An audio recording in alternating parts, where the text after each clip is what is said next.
90% of the human history जो है वो स्टोन एज की है। उनका जो मस्कन है पारों के अंदर ही था। स्मूथली ये कट हो गया, जोर नहीं लगाना पड़ रहा है। आपके और मेरे हाथों के दरमियान ये लाखों सालों का फासला है। उनकी केव पेंटिंग्स मिलती हैं। अस्सलामुअलैकुम नाज़रीन, सेगमेंट मेरा पाकिस्तान में हमने आपको तारीखी औराक से पाकिस्तानी खित्ते के बारे में बताया। मुगलिया सल्तनत, ब्रिटिश दौर और सिखों की हुकूमत के अलावा हमने आपको पाकिस्तान के तफरीही मुकामात की सैर भी करवाई। और आज मैं मौजूद हूँ पंजाब यूनिवर्सिटी के आर्कियोलॉजी डिपार्टमेंट में। क्या आपने कभी ये सोचा है कि आज जिस दौर में हम रहते हैं ये टेक्नोलॉजी का दौर है, लेकिन आज से हज़ारों साल पहले पत्थरों के दौर में, जिसे स्टोन एज का दौर कहा जाता है, उस दौर में लोग कैसे रहते थे, क्या पहनते थे, क्या खाते थे, और जो उनके औजार थे क्या वो आज के दौर में भी इस्तेमाल होते हैं, ये आपको बताएंगे। और इसके साथ साथ हम आपको ये भी बताएंगे कि पाकिस्तान समेत दुनिया भर की मुख्तलिफ तहजीबें कैसी थी। तो आइए।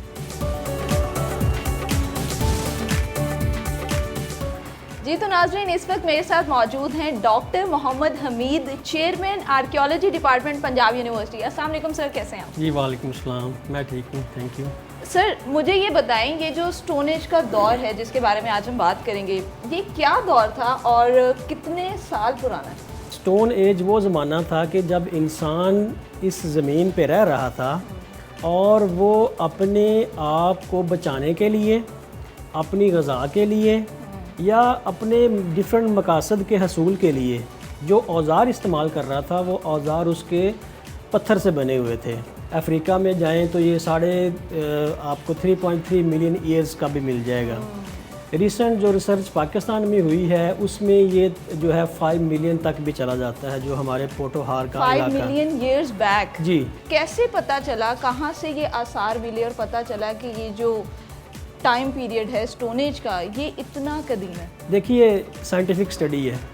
हमारे आर्कियोलॉजी में होता है कि हम ऑब्जेक्ट्स की डेटिंग करते हैं कि ये ऑब्जेक्ट कितना पुराना है। पहले इंसान की एज पता चली कि वो कितना पुराना है, और उसी मुनासबत से फिर उसके करीब जो औज़ार मिले वो औज़ार कितने पुराने थे। तो जो अर्लीस्ट जो जगह हैं, 2 जगह, एक अफ्रीका से है और दूसरा हमें अपने पोटोहार से मिलता है, पाकिस्तान से मिलता है। अच्छा। मिसाल के तौर पर ये हमारे इर्द गिर्द ये जो पड़े हुए हैं ये उसी दौर की अक्कासी कर रहे हैं, लेकिन ये लेट दौर है। अच्छा, ये अर्लीस्ट दौर नहीं है। तकरीबन कितना पुराना होगा ये भी लाखों सालों पे तो मुहित तो है ये, और ये हमारे इसी इलाके से ही है, ये आपको नज़र आ रहे हैं। अच्छा, ये इसी इलाके से हैं पत्थर? ये पोटोहार से भी हैं, ठीक है। साल्ट रेंज का इलाका जो हमारा है उसमें भी हैं, और फिर ये हमें मिलते हैं सिंध से, रोडी हिल। अच्छा। और सिंध का जो इलाका है वहाँ पर भी ये इस्तेमाल होते आ रहे हैं। अब यहाँ पर ये समझना ज़रूरी है कि पत्थर को उसने किस पर्पज़ के लिए इस्तेमाल किया है। जानवर को मारने के लिए अलग पत्थर इस्तेमाल करेंगे, और उसकी स्किन उतारने के लिए और उसके गोश्त के टुकड़े बनाने के लिए अलग इस्तेमाल करेंगे। बेसिक ये नॉलेज कहाँ से आया होगा उनके पास? ये नॉलेज नहीं है, ये एक्सपीरियंस है। मिसाल के तौर पर इंसान पहले फूड गैदरर था, उसमें ये एबिलिटी ही नहीं थी कि वो अपना उगा के खा सके। अगर किसी जानवर ने शिकार किया हुआ है तो जब उसका पेट भर गया उसके बाद जानवर उस शिकार को छोड़ के चला गया। इंसान जानवर के मुकाबले में बहुत कमज़ोर है, वो पीछे बैठ के वेट करता रहा कि जब ये जाएगा तो फिर मैं ये खाऊंगा। लिहाजा ये सिलसिला वहाँ से शुरू हुआ कि उसने गोश्त कैसे खाना है। अच्छा, ठीक है, मतलब उसने उसको देखा और उसको वहाँ से देखा ऑब्जर्व किया। और जब वो जानवर दोबारा खाने के लिए आया, जब उसने देखा कि ये मेरे ही खाने पे हमला हो रहा है और कौन सी इससे उन दोनों में फिर फाइटिंग का जो कंसेप्ट है वो निकला। गैर इरादी तौर पे ऐसा हुआ कि पत्थर को उसने पकड़ा अपने बचाव के दौरान और उसको मारा। जब उसको मारा तो उसको तकलीफ हुई, जानवर को, वो भाग गया।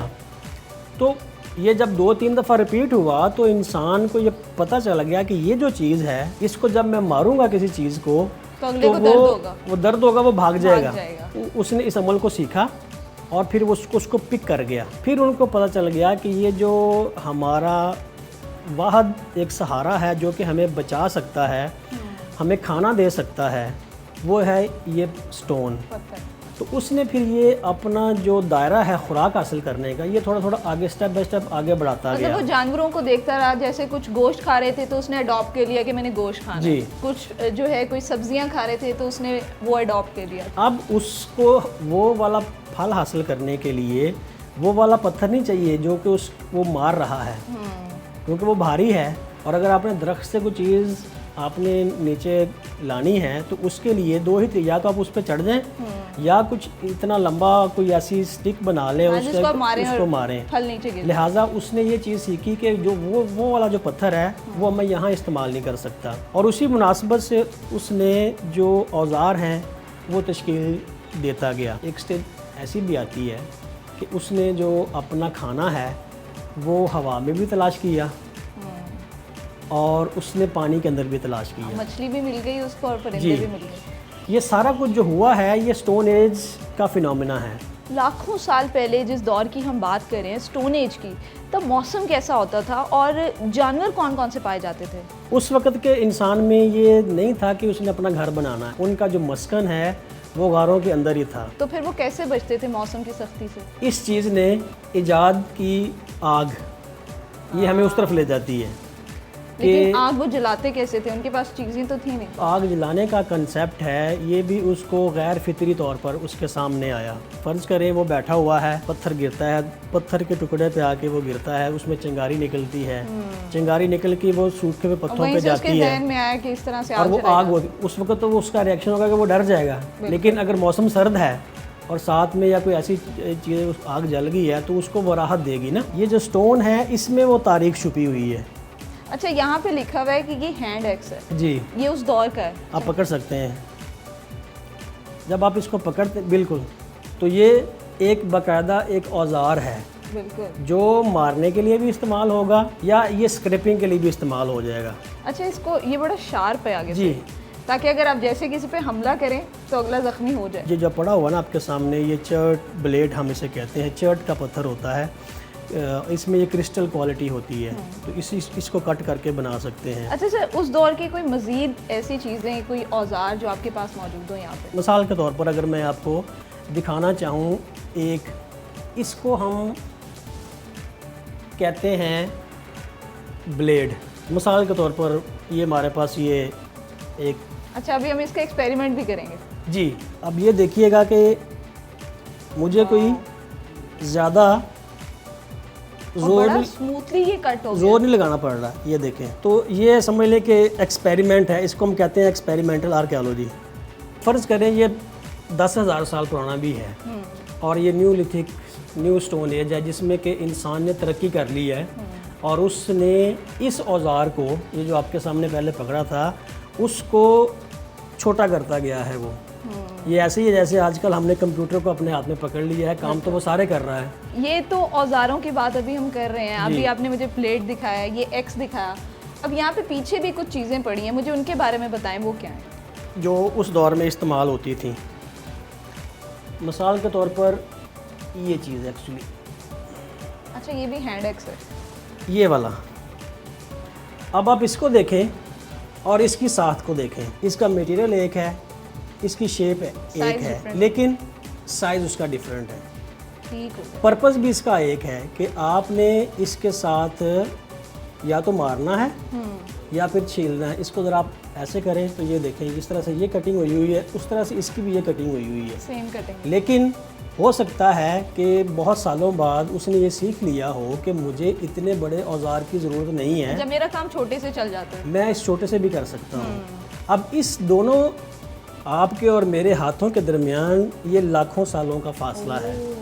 आप ये लें, मुझे वो दें।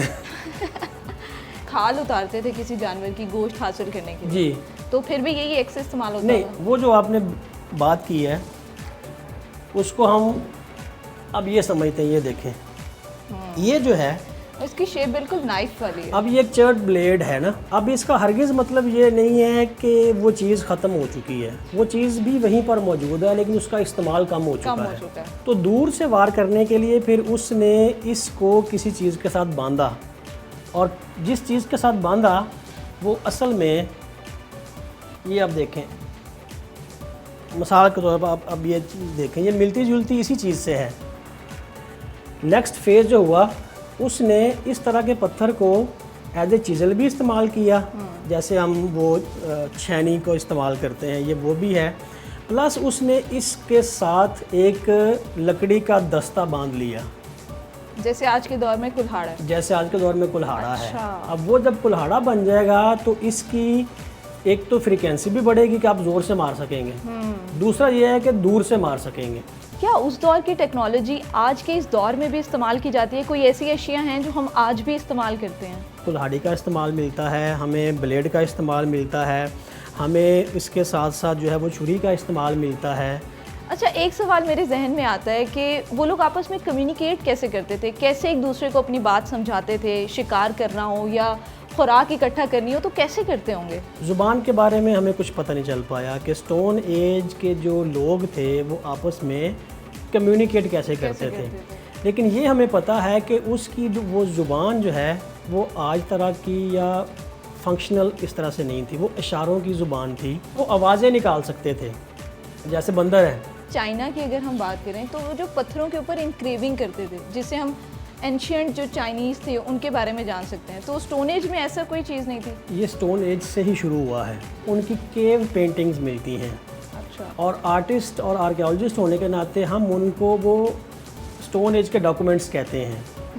वो लोग अपने फारग औकात में जिस जगह पे रह रहे थे, उन्होंने उन दीवारों पे वो सारे के सारे सीन जो थे वो डिपिक्ट कर दिए कि मतलब जिस माहौल में वो रहते जिस माहौल में वो रह रहे थे, ठीक है, कि वो हंटिंग कर रहे हैं, उसको हंटिंग दिखाई गई है। जानवर कौन से हैं वो दिखाए गए हैं। सर अगर हम स्टोन एज पीरियड की बात करें तो उसके कुछ स्टेजेस भी थी? जब हम इंसानी तारीख को डिवाइड करते हैं तो 90% ऑफ द ह्यूमन हिस्ट्री जो है वो स्टोन एज की है। अब उस 90% को हम टेक्निकली 3 हिस्सों में डिवाइड करते हैं। एक को हम कहते हैं कि पैलियोलिथिक, ठीक है, ओल्ड स्टोन एज, जिसका आज हम जिक्र कर रहे जिसका हैं। आज हम जिक्र कर रहे हैं।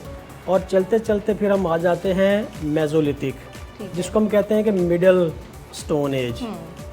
और फिर एक आ जाती है लेटेस्ट स्टेज और फाइनल स्टेज, जिसे हम कहते हैं न्यूलिथिक, ठीक है, न्यू स्टोन एज। ठीक है।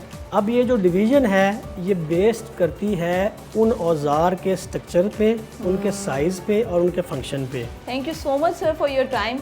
नाज़रीन, आज के इस सेगमेंट में हमने आपको ओल्ड स्टोन एज के बारे में बताया कि वो कौन से औजार थे जो वो लोग यूज़ करते थे और आज के इस दौर में उससे मिलते जुलते कितने औजार इस्तेमाल किए जा रहे हैं। अगले आने वाले सेगमेंट में हम आपको ये बताएंगे कि किस तरह से इंसान ने घर बनाना सीखा। उम्मीद करती हूँ आपको आज का ये सेगमेंट पसंद आया होगा। मुझे दीजिए इजाज़त और देखते रहिए एक्सप्रेसो।